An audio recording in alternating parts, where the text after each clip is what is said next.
Let's see this question students, what it is saying.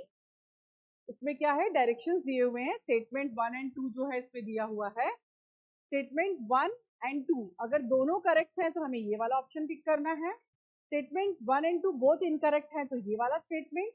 Statement 1 correct और statement 2 incorrect है तो ये वाला स्टेटमेंट। और स्टेटमेंट 1 इनकरेक्ट है और स्टेटमेंट 2 करेक्ट है तो ये वाला हमें ऑप्शन लेना होगा। अब हम पढ़ते हैं स्टेटमेंट क्या दे रखे हैं। Epiglottis helps to prevent the entry of food into the larynx. बिल्कुल सही बात है। इस तरह से हम देखेंगे,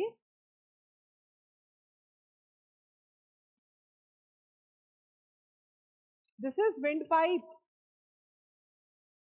और ये जो फ्लैप आपको दिखाई दे रहा है ये एपिग्लॉटिस है और ये है larynx. This is trachea and this is epiglottis and this is food pipe.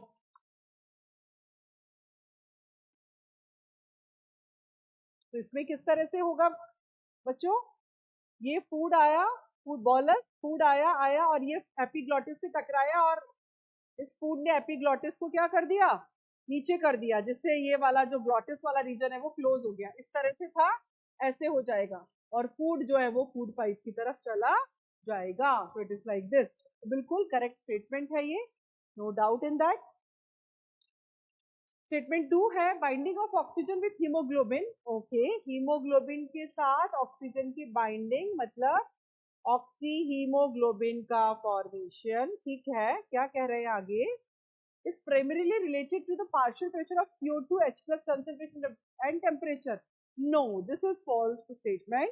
हमेशा याद रखिए, ये जो ऑक्सी हीमोग्लोबिन का फॉर्मेशन है, it is primarily dependent on partial pressure of oxygen. At alveolar site, more will be the oxygen, more will be the formation of oxy hemoglobin. तो क्या होना चाहिए, first is correct and second is incorrect. So it is like this.